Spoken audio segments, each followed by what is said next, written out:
네, 최근 코로나19 집단 확산의 여파로 이렇게 수도권을 중심으로 감염 위험도가 계속 상승하고 있습니다. 수도권에서 산발적인 감염이 이어지면서 최근 2주간 수도권 신규 확진자 수가 배 가까이 증가한 것으로 나타났습니다. 무엇보다 감염 경로를 알 수 없는 이른바 깜깜이 환자와 또 고령층 감염 사례가 늘어나는 추세라서 방역 당국도 긴장하고 있는데요. 백순영 가톨릭대 의대 교수와 함께 자세한 관련 이야기 살펴보겠습니다. 네, 안녕하세요. 어서 오십시오. 예, 어제 신규 확진자 37명입니다. 휴일에는 진단 검사 수가 조금 떨어지다 보니까 이거 감안하면 뭐 확진 이 감소 혐의가 그 현상이 좀 보이지 않는다 이렇게 볼 수 있을까요? 예, 일반적으로 주말에는 많이 진단검사 수가 줄어들기 때문에 월요일 날이 특히 적고요. 네. 예, 오늘 이 상황은 숫자상으로는 큰 문제는 없습니다. 50명 이하로 유지가 되고 있고 평균 36.5인데 이게 계속 지금 늘어나고 있거든요. 네. 더구나 수도권에 있어서는 산발적인 집단 발생이 일어나는데 이것이 어디서 일어날지 모르게 계속 엉뚱한 데서 일어나고 있으면서 방역 당국이 이것을 통제하지 못하는, 즉 따라가지 못하는 상황이기 때문에 언제 폭발적으로 일어날지 모른다는 우려가 있죠. 하지만 아직까지는 이게 대규모 집단 발생은 없는 것이 다행이긴 합니다만 네. 아직도 걱정은 많습니다. 네, 지금 소규모 집단 감염 수도권 중심으로 이뤄지고 있는데 조금 전 나온 내용부터 보면 이 롯데택배 송파 물류센터에서 코로나 확진자가 나왔습니다. 아무래도 지난번 뭐 쿠팡 물류센터 상황을 떠올리지 않을 수가 없는데 좀 어떻게 봐야 될까요? 그 대규모 인원이 일하고 있고 실내 공간이고 마스크 쓰기 어려운 일이고 지금 지난번에 부천 쿠팡센터인 경우에 있어서도 대규모로 일어나기는 했지만 실제로는 빨리 찾았고 자발적인 진단이 많이 있었어요. 네. 그래서 방역당국에서 못 찾아가는 부분, 못 찾아간다기보다는 시간이 걸리는 부분은 자발적인 진단을 함으로 해서 이것이 처리될 수 있는 상황이거든요. 지금 이 롯데인 경우에 있어서도 사실은 이 지난번에 쿠팡 경험이 있기 때문에 아마 방역이 많이 되어 있을 것으로 보이고 또 명단도 잘 작성이 되었다면은 좀 더 빠른 시간 안에 제압을 한다면은 아주 대규모로 번지지 않고 제압될 수는 있다고 봅니다. 예. 앞서 저희 취재 기자 그 전화 연결해서도 알아봤지만 지금 일평균 확진자 수 교수님 말씀하셨듯이 지금 2주간 최근 2주간 36.5명이에요. 그 전에 2주는 20.4명. 꽤 많이 늘었거든요. 대규모 감염이 없어서 그나마 지금 다행이다 하셨는데 지금 그래도 뭐 교회 소모임, 탁구장 그리고 뭐 학원 이런 곳을 바탕으로 이게 소규모 감염이 계속 되고 있잖아요. 보시기에 가장 아슬아슬해 보이는 곳이 어떤 곳입니까? 그렇죠. 지금 소규모 모임은 방역당국에서 통제하기가 굉장히 어려워요. 예. 특히 교회 모임이 이렇게 항상 끼어 있거든요. 또 학원인 경우에 있어서도 소규모 학원인 경우 사실 QR코드 큰 효과는 없으리라고 보이는데 또 여러 가지 지금 헬스장 같은 데도 문제거든요. 예. 아주 잘해서 지금 예전에 그 학원 강사 발일 때에도 그 학생들이 그 학원, 즉 입시학원 최대 입시학원에 갔는데도 한 200명 정도가 아무도 안 걸린 적도 있었거든요. 예. 그러니까 얼마나 지금 방역을 잘하느냐, 격렬한 운동을 한다 할지라도 실내를 할지라도 마스크를 안 써도 잘할 수 있는 실내 환경이 있는가 하면은 교회 같은 환경에 있어서는 그렇지 않아 보이는데도 많은 사람들이 감염되거든요. 그러니까 각 조그마한 단위에 있어서 모임을 자제하는 것도 중요하고 그 모임 안에서 가능한 한 식사를 안 하는 것 중요하고 네. 서로 간의 접촉을 최소한으로 줄일 수 있는 방법 또 그 실내 환경인 경우에 있어서는 사실은 소독과 또 환기가 굉장히 중요하겠죠. 예. 이런 모든 것을 잘 한다면은 방역이 될 수 있을 것 같은데 점점 더워지면서 에어컨이 돌아가고 그러게 되면 더 위험해질 수도 어려워지고, 있어요. 예. 그렇기 때문에 이 정부에서 지금 방역 당국에서 얘기하는 방역 지침은 각 소 단위에서는 각각의 그 어떻게 보면 창의적인 방역을 생각을 해서 해야지 이것이 지금 간단히 넘어갈 문제가 아닌 것이 한 번 집단적으로 발생하는 것은 조용하게 있다가 폭발적으로 발생하기 때문에 예상할 수 없다는 걱정이 있는 것이죠. 네.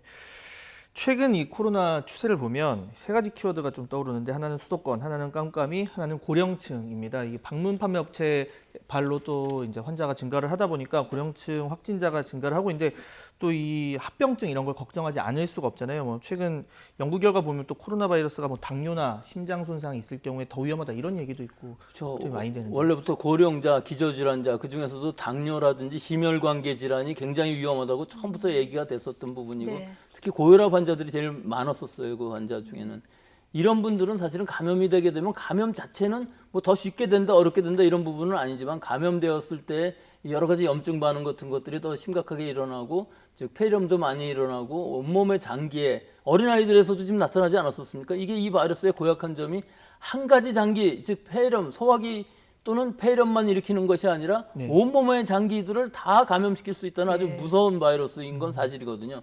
그러니까 젊은 사람이라 할지라도 사실은 사이토카인 스톰 같은 것들이 일어날 네. 수가 있고 어린아이들도 그랬었고 지금 고령자인 경우에는 더 많은 중증으로 갈 수 있는 즉 80대인 경우에 있어서는 거의 26%의 치사율을 나타낼 정도로 중증으로 가고 치료 기간도 길어질 수밖에 없는 것이거든요. 그만큼 병상을 많이 차지하고 우리의 의료 공백 상황이 나타날 수 있는 이런 심각한 상황일 수가 있는 것이죠. 예. 취약층은 지병이 있으시거나 아니면 고령층인데 지금 최근에 발생하는 곳들 보면은 뭐 운동시설이라던가 뭐 학원가라든가 이렇게 20대 젊은이들이 많이 이게 노출되는 곳들이 많아요. 이 활동량이 많아지면서 오히려 감염은 될 확률은 높아지고 그런데 이 피해는 또 고령층에 가야 되고 이거 어떻게 풀어야 될까요? 그게 우리나라가 전 세계적으로도 특이한 것이 20대 감염률이 굉장히 높습니다. 네. 이거는 신천지 때 그랬었고 예. 실제로 이태원 발인 경우에 있어서도 20대가 많았었거든요. 근데 20대, 30대의 특징이 감염이 가볍게 넘어가고 무증상인 사람들도 많고 하기 활동량은 때문에 또 많고요. 활동량도 많고 자기는 모르는데 다른 사람들을 많이 감염시키면서 결국 나중에 보면은 벌써 감염이 되어 있었다 이런 상황이거든요. 예. 그렇다고 또 마스크를 100% 다 쓰고 다니는 것도 아닌 것이 문제죠. 또 우리가 5월 초까지만 해도 상당히 그것이 잘 지켜졌었어요. 사회적인 거리 두기가 되었기 때문에 이 재확산 재생산 지수라고 그러는데 예, 이것이 거의 0.5 정도, 즉 다른 사람한테 한 명이 한 명을 전염시키지 않기 때문에 줄어들 수밖에 없었는데 지금 네. 수도권의 경우 1.8까지 올라가고 있거든요. 이게 젊은 사람들의 감염이라는 것이 거기서 끝나는 것이 아니고 또 학생들의 감염도 마찬가지인 것이 집에 가서 부모님, 조부모님들, 고령자 또는 기저질환자한테 감염이 되면 아주 치사적일 수가 있기 때문에 자기의 가까운 사람들, 지인들, 친척들, 가족들에게 엄청난 피해를 줄 수 있는 무서운 예. 이 질병이기 때문에 이 부분 젊은 사람들이라고 해서 안심할 수가 없고 사실은 지금 잘 몰라서 그렇지 젊은 사람들이 감염되어서 전부 가볍게 경증으로 이렇게 무증상으로 넘어갈 거냐고 나도 모르는 사이에 나도 모르는 예. 사이에 후유증도 있을 수가 있어요. 여러 가지 장기들에서 내가 모르는 감염에 의한 염증 반응들이 있어서 심지어는 생식계 이상이 있을 수도 있다는 연구도 필요하거든요. 예. 메르스나 사스 같은 경우 그런 것이 있었는데 지금 아직 그런 것까지 연구는 되고 있지 않지만 젊은 사람이라고 그래서 꼭 안심할 것은 아니다 그렇게 말씀드리고 싶습니다. 예, 그럴수록 방역 수칙 지키는 게 가장 중요하다는 말씀 계속 강조해주고 계시고요. 날씨가 굉장히 덥습니다. 오늘 서울 기온 34도 정도까지 올라갔는데 계속해서 온도하고 습도가 코로나 바이러스에 어떤 영향을 미치나 이거 궁금해하시는 분들이 꽤 많아요. 여름 되면 좀 수그러들까 우리가 기대도 했었는데 그렇지도 않고요. 뭐 메르스도 그랬었고 예. 사스 때도 그랬었고 사실은 여름이 지나간다고 그래갖고 더 줄어들지는 않았었습니다. 네. 근데 실제로 바이러스 자체의 전파력을 보면은 약해지겠죠.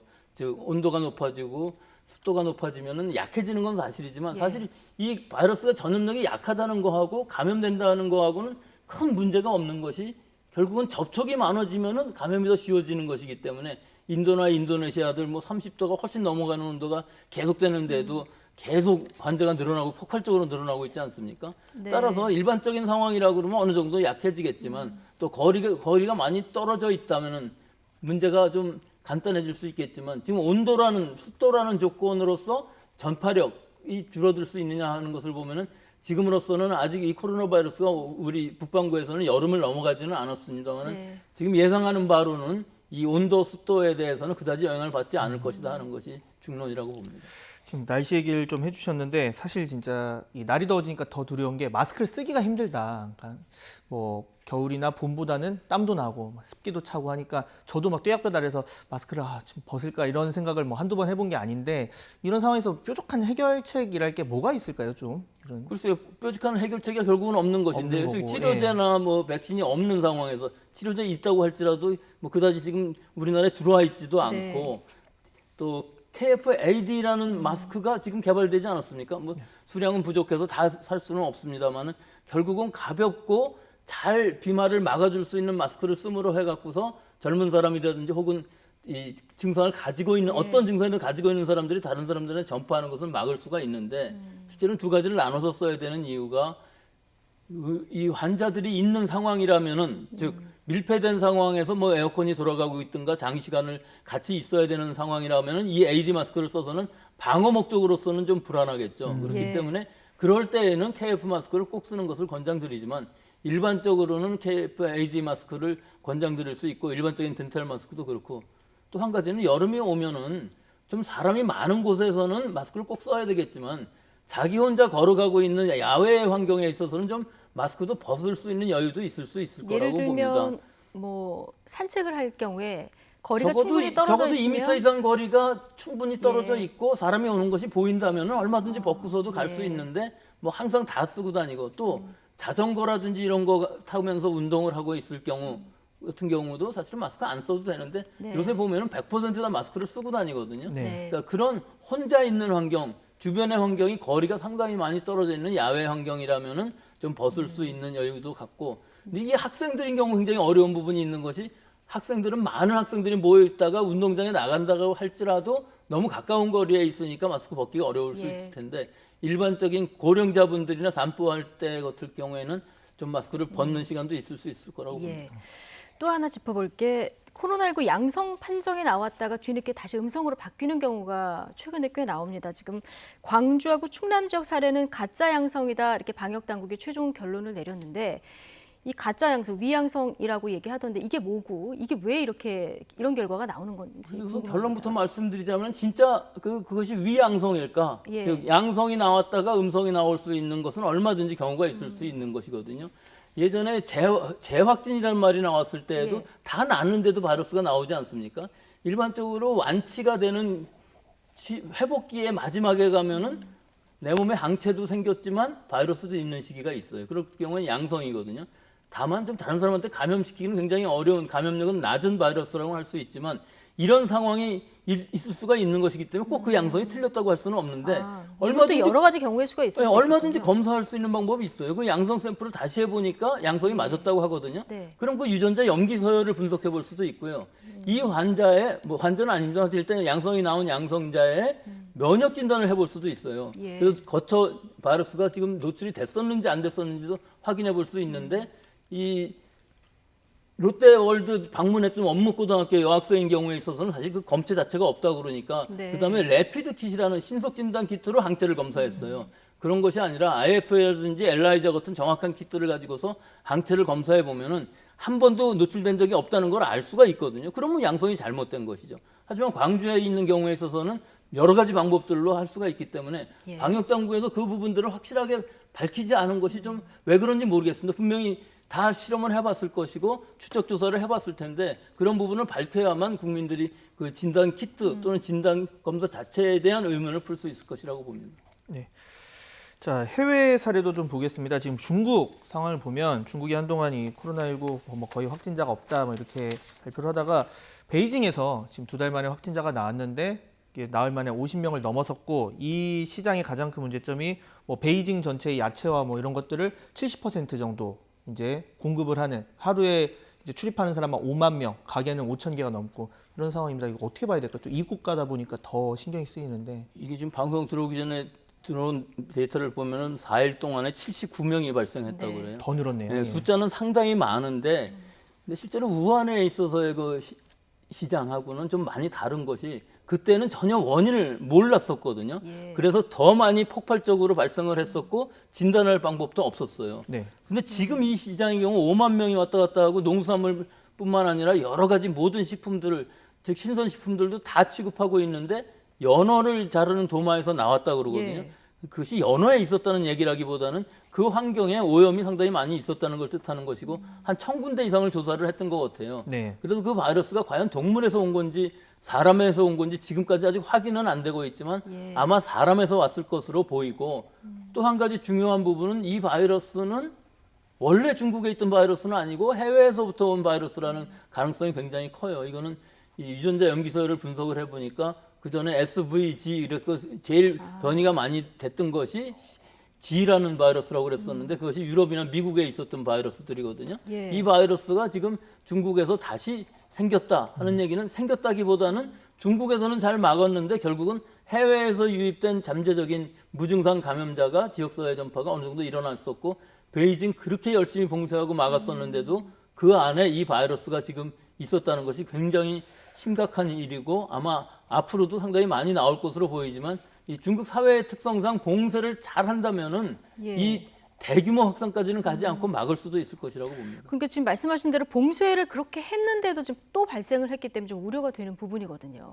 이 봉쇄만 갖고서는 이것이 안 되는 일인 것이 지역사회 감염이라는 것은 즉 무증상 감염이라는 것은 중국에서는 통계에도 넣지 않고 있었거든요. 예. 한동안 북경 시내에서 진단 검사를 그다지 많이 하지 않았어요. 그래서 우한은 1,000만 명 다 했거든요. 네. 북경인 경우에서도 지금 전수조사를 해야 되지 않냐 이런 얘기까지 나올 정도로 예. 심각한 부분이 있기 때문에 아마 이 중국 당국은 방역 당국이 엄청나게 많은 진단 숫자를 하면서 제어를 하기 때문에 어느 정도 막을 수는 있을 것이라고 봅니다. 예. 지금 더위가 좀 빨리 시작되다 보니까 온열 질환 환자도 좀 빨리 생기는 이런 상황입니다.